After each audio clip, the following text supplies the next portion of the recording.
Enda Soba Olosholang. Welcome to our YouTube channel. Funny fact, I read into this week as I was doing something on my laptop. Something I read about the ants. So apparently, all ants on Earth crawling weigh the same to us, the human beings living. I know, yeah, it's a fact, but I'll explain towards the end of the video, so stick, and then you will understand later on how I came to find out about this. Today we are doing our shoot at Creflo Gardens. Creflo Gardens is located in Kitengela, just like 2.5 kilometers from Kitengela town. It has beautiful gardens for events. It's a beautiful hotel. Has a big pool, a beautiful big pool. Your kids can come here and enjoy. There's amenities for kids. You can also come watch football with your friends and have something to take as you relax. The nyama choma is amazing. So don't say I didn't tell you about the nyama choma bit. I did. I'm Nasha, and Papai Olenjidai from Tanzania. Well, Maasai from Tanzania, Maasai from Kenya. Clearly we are brother and sister. Yeah, brother and sister. Yeah. So kindly do not forget to subscribe to this channel, to view and to share. And for the people that have not watched the previous channels, kindly click on the link above and you shall be able to watch what we've been doing. Otherwise, karibuni sana, and let's get into this. So this week I want us to look at to look into burials and the Maasai culture. So the year is 1885. Lemayan is around 82 years old now. Ameanza kuzeeka. You remember he has 6 wives and 32 kids. So anaanza kuzeeka. So Lemayan has the youngest wife. If you remember, Nashilu is in the other episode. Nashilu was the eldest wife, and the last wife is called Mashipe. So Mashipe had a last-born son. It's called Lamo. So ikafika time for Lamo also to go through the same rites of passage the dad went through, Lemayan. So ilikuwa saa zao pia yeye kujitayarisha kwenda kutairi.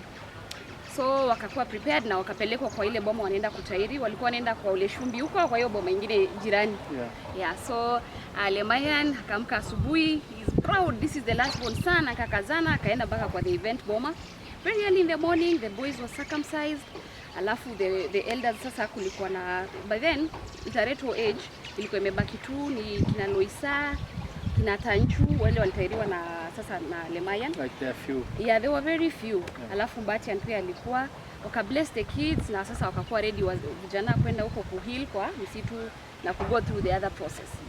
Sasa unajua Kimasai, sijui kama Wamasai wa Tanzania wanapenda lomon. Sana. Basi. Sana. So wakasimama hapo na Mbatiano wakakula lomon. Uko mzima nini. Unajua Kimasai vile unaitikia hivyo. Wakakula lomon, ikafika ni masaa zao za kurudi nyumbani. It was around 5 jioni. So unajua ng'ombe pia zinarudi nyumbani. Lemayan akaingia tu ndani ya ng'ombe zake, wakaanza kurudi home. Akaenda akapumzika. Nyumbani kulikuwa na ile sherehe vijana wametairiwa, kila mama anafurahia kijana wake anamaliza. So kulikuwa na hizo celebration. Lemayan alikuwa amechoka. Unajua with age also alikuwa anataka kupumzika nini. So he went in and rested. Week went, mambo yanaendelea vizuri, vijana huko wanaendelea vizuri, wamama wanaendelea kufurahia wakingojea tu watoto wao warudi. 2 weeks into time after the circumcision, Lemayan akaanza kusikia skipua, homa, mara sengine anasema anaumwa na kichwa, mara ako na fever. Karibu kwa corona, lakini si corona, haikuwa then. Haikuwa corona.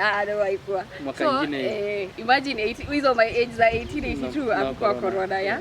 So alikuwa na go through, probably something else. But sasa unaona walikuwa wanamuitia madaktari. Kwanza Mashipe alikuwa na stress. Unajua being the youngest wife, yeye ndiye alikuwa anamshughulikia sana. Anaamka asubuhi, anamtafutia madawa ile mitishamba. Vile Wamasai tunajulikana for herbs. Anachemsha, anaweka kwa supu, na ile bit motorik. Unajua motorik ni supu. Yeah, kumbe hata nyinyi mnafanya the same. So na bit motorik anamwekea. Lakini Lemayan improve. Situation is just going down and down. Ikafika mahali kijana wake mkubwa Melita akaanza kuita madaktari wa nje wa mitishamba.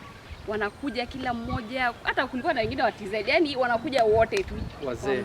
Wamshughulikie, waangalie. But unfortunately after your struggle, a month later Lemayan hangeweza make.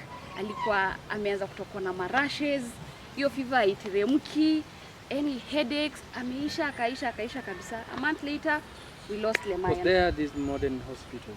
Hakukuwa na mambo kama hospital, ilikuwa tu sasa ule Mbatia na ama Loibon is our Maasai doctors. Yeah.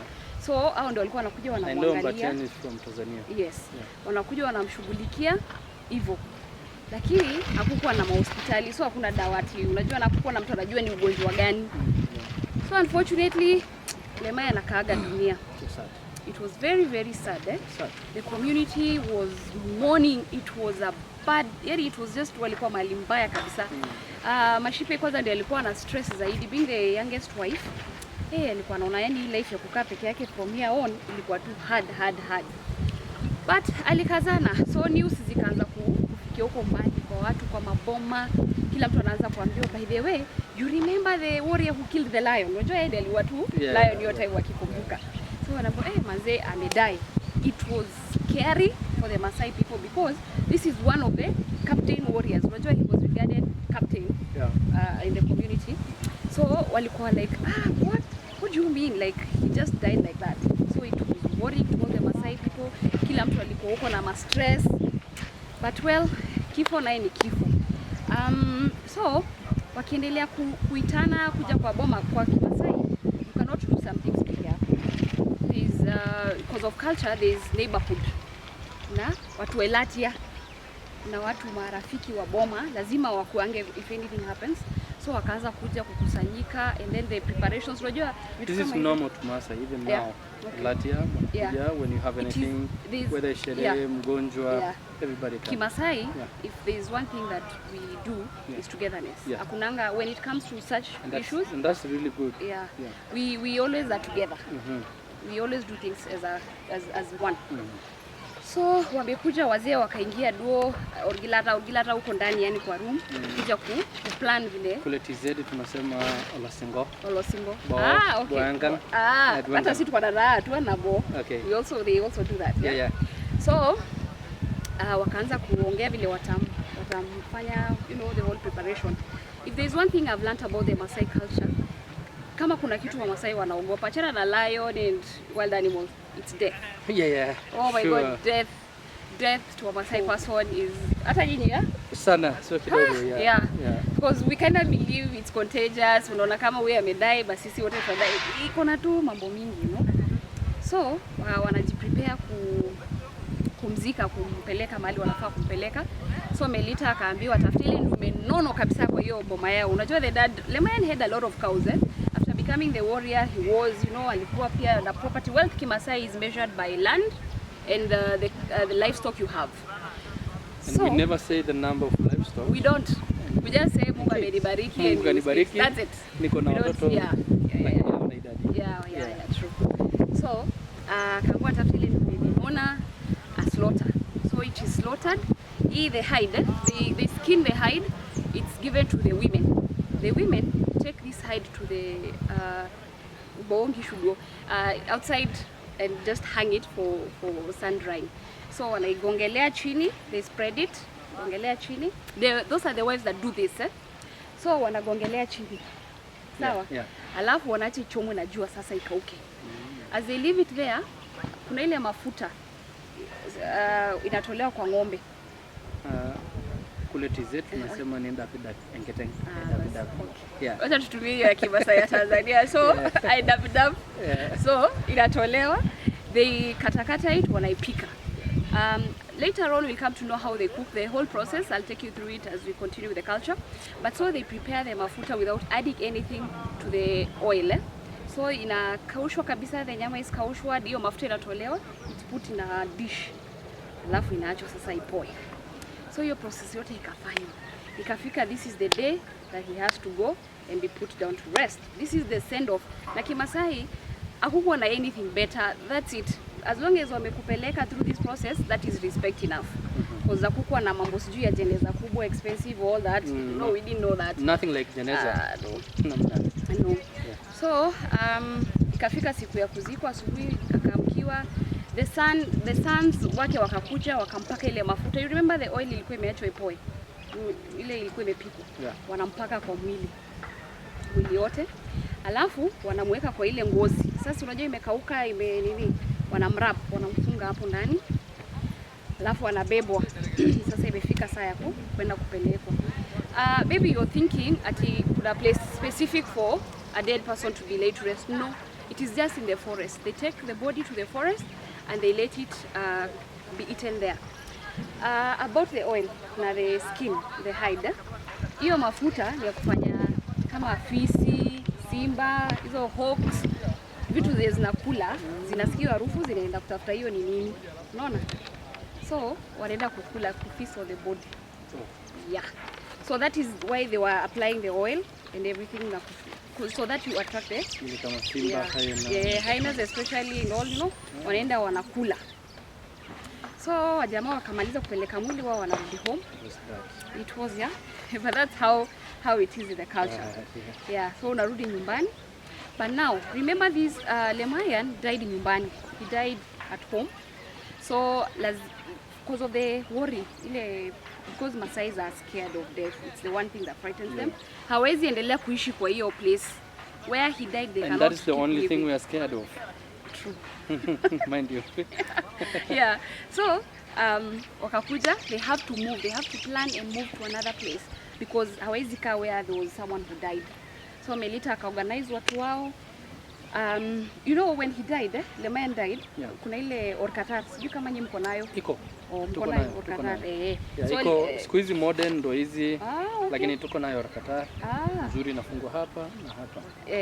And then okay. So Melita alipewa orkatat. Yeah. So he was given the responsibility to take care of the family and everything now that Lemayan is gone. Melita ndio the first born. So akakuja akaanza kupanga watu wao vile watahama to the next place. You know, Maasai and being nomadic, we don't really stay at one place, be it death or what, depending, we move a lot. So ndio sisi tumeanza kuteremka, wameteremka, wakatafuta mahali nyingine ya kwenda kukaa. They started settling in. Nyumba za Kimasai, as you all know, it's not a big process. Weka miti, koroga. Sijajua kama hii ni kweli, lakini in the fact of moving, Nairobi, Misri, and Ethiopia, Addis Ababa, rain, inaitwa Addis Ababa and Addis Ababa.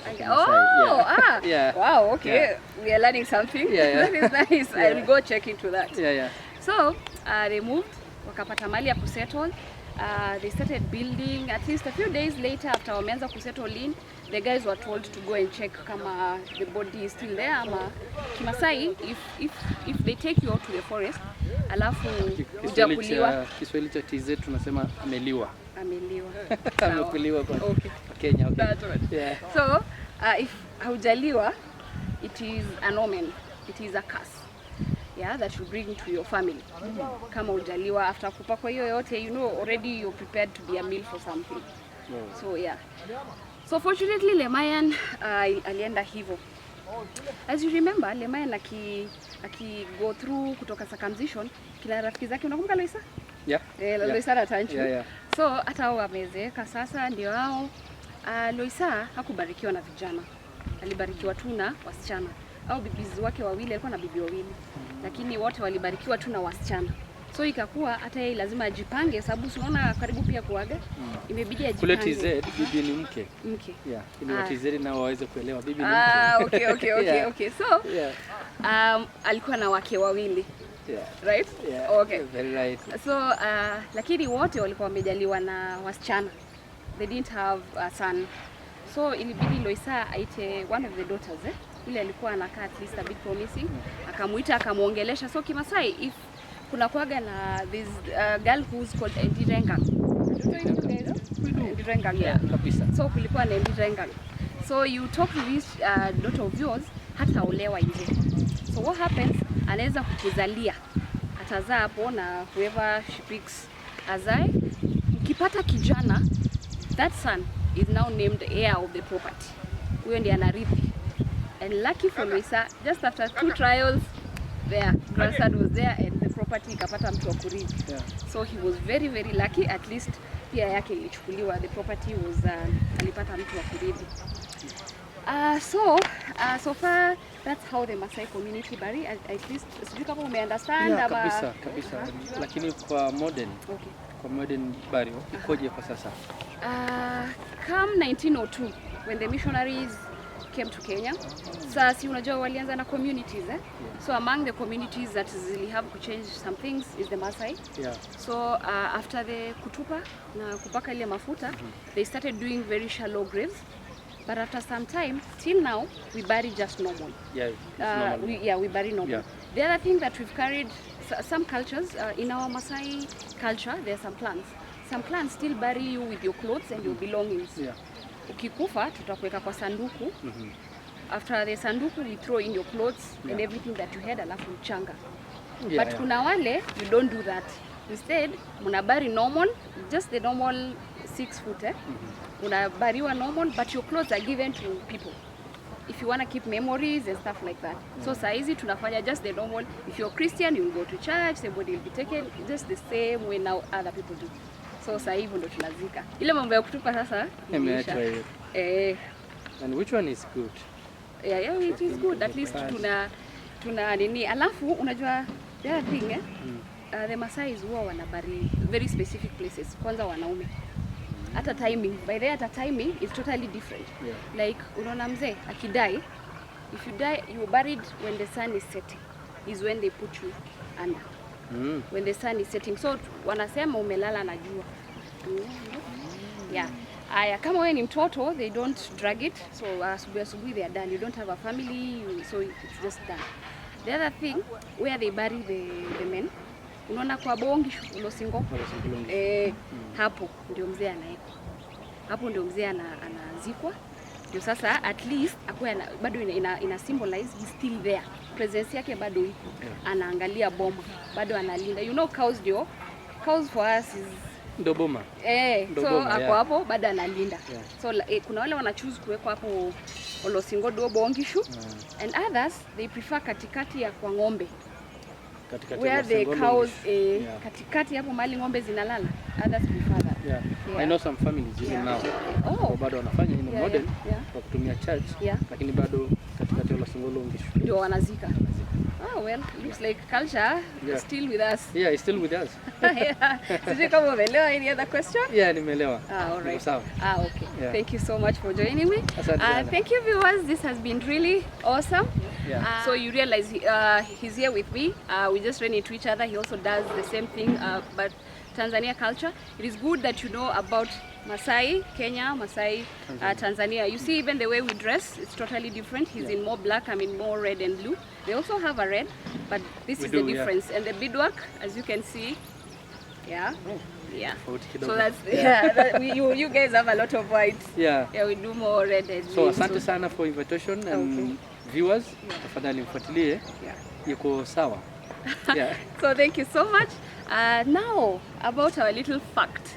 So the ants, bigiriri, ngalao in Kibasai, and I hope I'll find someone saying the same words because now funza it's ngalao. They weigh the same as the human population, because 40 quadrillion. We have 40 quadrillion ants crawling the world, as compared to the population that will not hit 80 at the moment. So we kinda weigh the same. But you do your math and let me know your answer. Kindly do not forget to comment. I really want to know what you think about our videos. So kindly comment, view, like, share, and please subscribe. Let's keep it Nkaulele. Till next time, I'm Nasha. Hi, mimi naitwa MC Ole. Naitwa Papaye Ole Njidai kutoka TZ. Napatikana kwa YouTube channel Oloip Lemasinda, lakini pia unaweza kunifuatilia kwa kuandika MC Ole, Instagram, Facebook pamoja na Twitter.